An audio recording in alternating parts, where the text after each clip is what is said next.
Hi all. So this is just a kind of special video today because I'm adding WTA tennis back to my service again, and rather than give you a big block of text that some people might be interested in, some people might not be, I'll just give all the context behind the decision in this kind of update video.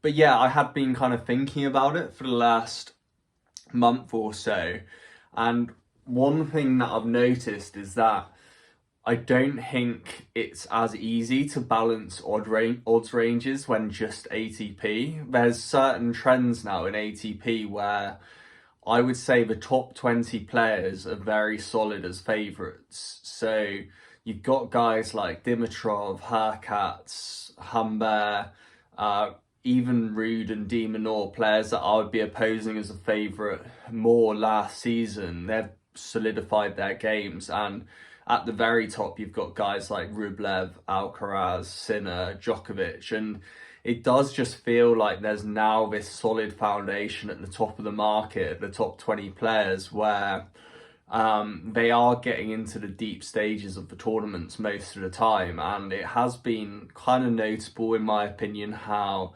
it hasn't felt like a good year for underdogs on ATP, and I wouldn't be super surprised if that trend actually kind of continues, because when I look at those players, I don't see any of them likely to kind of have big drop-offs or stuff. Everyone at the top seems to be playing with quite a bit of confidence. There's guys like Tsitsipas who have been doing some bizarre things in the last few weeks, but apart from that, like, it's on a general level, I would say it is quite difficult to oppose those top guys. And what that means is that you don't have that many. I felt like my frequency of the odds ranges has been fairly low compared to what I'm used to. I've been starting to kind of get my 2-1s back into play on the Betfair Exchange group. I think that's something that is actually going to work quite well. The last few weeks particularly, I've been like really unlucky on the Zhang 2-1 against Monfils, on the Tabio 2-1 against Mute, Giron 2-1 against Poole. They were all really well placed. Humbert also was a break up in a deciding set against Rusevary. So like I feel like that's a way that I'm going to be able to target longer odds in certain matches. But on a general level, if a lot of the guys at ATP are getting to the deep stages of the tournaments and then they're playing each other, there is an element where it's a bit more predictable, and it has meant that there probably just aren't that many big value opportunities. I think as I said, I said on one of my write-ups, there is kind of like this element of cycles, and this feels like an ATP cycle right now where the underdogs aren't particularly once you get into the deeper stages of the tournament, which is where I like to be betting a lot anyway. That's become quite tricky this season to date. So basically, I guess I was kind of brainstorming a bit, and the reason with WTA that I think like I wanted to drop it originally is because of just the mental inconsistency of players. They'll play a great match one day and then a terrible match the next day. There's just a lot of variation between performances, and if you're watching a lot of WTA tennis and you're getting suckered in by what's happened in the last performance and then basing your bets on the next day on that, on general level, on general form, which tends to be the way to bet with ATP, I think you end up making mistakes by doing the same thing with WTA. So with women's tennis, I think the key is to really look at it a bit more objectively from the data perspective. If you look at it from a trends perspective, which is something that I have covered last year on the betting diaries and a way that I would want to move forward with WTA. But yeah, it's like looking at players that go to free sets in certain matchups and trend long when they play certain player types, or players that might go free sets if they've been to free sets already in a week. Players who there's a ridiculous number of players at WTA level. This isn't the case in ATP at all, but who struggle in the 1.5 to 2.0 price range because as I was saying, there's a lot of variation in players' levels. So if a player who's meant to be a slight favourite dips a bit, and they do that often in that price range, then suddenly, you know, they're not value. And there's a lot of players that might have a win rate of, say, like 47% in that price range over a period of 50 matches. And as I said, it's a lot rarer to have that at ATP.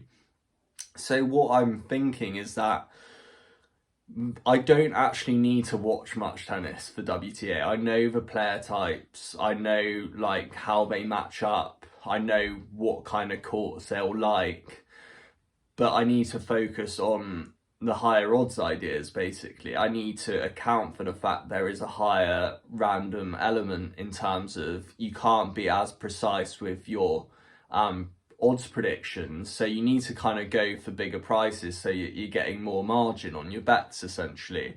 But there are like I've been my research over the past month or so has been like just going through WTA players' matches and their stats and just seeing what angles can I come up with, and there are a significant number, to be honest, of just trends, like solid trend bets that you take advantage of if you just play them consistently. The key with this is that you can lose bets and they look terrible. Like there was one last year, I think it was like Vondrousova against Pliskova, and I bet Pliskova at 2.25. She loses 6-2, 6-0 or something like that. And that's more likely because players can just have complete off days. Like you just can't trust that you can get the read like in how you can with ATP, for example. But the key is if you're betting in the right odds ranges and you need a certain level of strike rate on your wins to win the bets, you can kind of counter for the fact that the performances might be varied because you're just betting value ultimately. So where I'm going with that is that I'm going to bet on WTA on the bot again, and I'm pretty confident there's a fair amount of easy value around compared to ATP. I don't think you have to be quite as meticulously on top of every single variable. I think there are plenty of matches where you can look at a player playing another player and a free set price might be 2.5 and you can feel comfortable betting it because of just the volatility in those players' level and certain favourites in WTA, certain top 20 players, Samsonova for example, Vekic, these players have had very poor records, sub 1.5 in the last 50 matches for example. You can just oppose them because you know they have a decent frequency of putting in a poor performance, and sometimes they're completely out of the blue, but you know that they can happen. So if you're taking the right odds with them, then you don't have to know exactly the court conditions. You can take advantage more of the kind of mental component of tennis and the fact that certain players aren't going to be at their best at the frequency that the market expects in that degree. So yeah, a lot of what I'm going to be doing with WTA is going to be to do with targeting just like solid angles in terms of the statistical data, in terms of recent trends, in terms of trends from the last season, and just, not watching how the tips are going. It's pointless because like it can be so random with WTA, but you know that if your strike rate's good enough and you're betting the correct ideas, you will make profit. The problem with last season was I was betting the wrong odds ranges too often. I was betting either, handicaps on favourites is just not a good idea based on what I'm saying.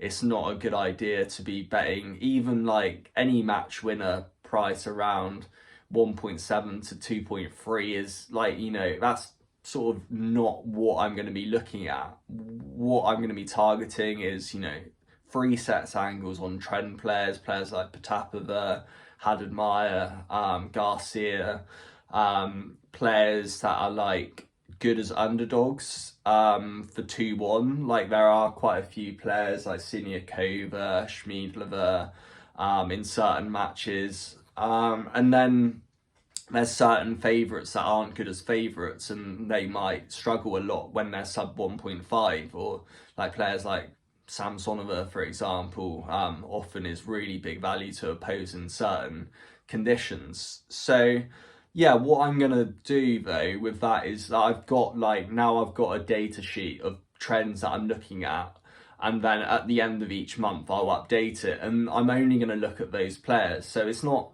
going to be time consuming. I'm not going to be watching the tennis as such. I'm literally just going to be basing my bets based on the trends, based on the statistical data, and obviously there is still a fair amount of intuitive knowledge about court conditions, etc., but that's all stuff that I can kind of gather from watching the ATP tennis anyway, so I don't need to be watching the WTA to kind of get that knowledge. So the some of the main benefits from this is that like it does allow me to kind of hit a higher kind of average odds and a higher strike, a higher kind of percentage of bets where you can make, you know, decent profit, a decent margin. If you look back at last year, like I didn't have a great year on WTA as a whole, but there were some really good bets. Like we had Krejcikova against Swiatek at Dubai. That was priced like 6-1. Peyra against Samsonova. Obviously, I'm not going to remember loads of them off the top of my head, but my gut instinct is there is like a decent amount of good value at higher odds that, you know, by taking away the component of WTA, I have been missing out on. So yeah, I think also I kind of want to link it all back to ATP, and I think there's some really good things I'm doing now on the ATP stuff. I think I had a long chat with a friend about my betting and like what he's thought of it and so forth. And something he's noted as well as I've noted is that the unders angles and the dominant wins have been like a really good addition that I haven't really used strategically before. I think it's working really well when you look at ones in the last few weeks. We've had like De Minaur against Daniel, Kachanov against Van Ash. We've had Lajovic against Pacheco, Thompson against Neff. This is all in the last month, and they've all been kind of winning with a bit of margin as well. They've not been like winning by 1, they've been winning by 3 games or etc. So it's a really solid angle that I've been taking. I also think in the last month, generally, I've been just like, obviously I've been super unlucky in many aspects in the year generally, but in February, in the last couple of weeks particularly, just the number of bets that are a point away from winning, and then suddenly everything goes wrong from that point. It's been absolutely bizarre. As I said, I've never had a period like that. But on a general level, I really think I've been betting well for 2-3 weeks. I think looking back at the Australian Open, I did make the comment of like how a lot of matches were losing from a set up, and that doesn't necessarily mean I'm betting well, and I probably made too much of a deal out of that. Looking back at it objectively, I do think I didn't start the season quite as sharply as I wanted. I think there's like some rust coming in. There was that sense of a new season. Usually I start a new season well, but I was getting a few things wrong. Some of the angles I was taking, like the overs angles at the Australian Open, weren't like rock solid. Some of the big handicaps right at the start, they weren't the right ones. So like there were things in January and even at the start of February, a couple of bets like, I don't know, Eubanks against Johnson against Eubanks and stuff that, you know, weren't great bets. But on a general level, I think the last few weeks I've bet exactly how, with hindsight, I would bet the same again, basically. But, you know, just hope for better luck.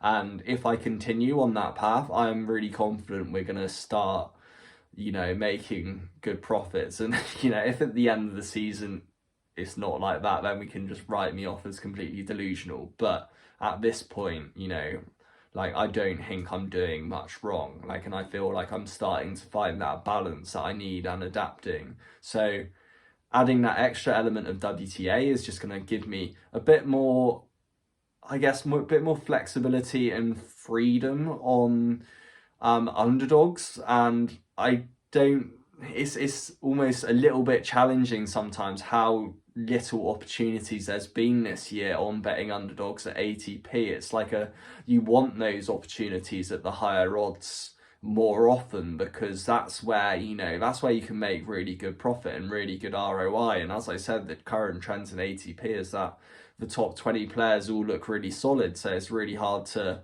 kind of oppose them. So yeah, I hope, like, I wanted to give a lot of context because I don't want it to look like, oh, it's a bad run, like, this is panic situation, let's change it all up, because it's not really, it's not like that. It's like an element of my betting that I dropped because I needed to really consider how it would work. And now that I've had plenty of time to process how WTA can work as part of my betting and to how I would be able to manage it time-wise, because obviously not watching the tennis itself means I'm going to be saving all that time and, you know, mental and emotional energy with watching WTA tennis as well.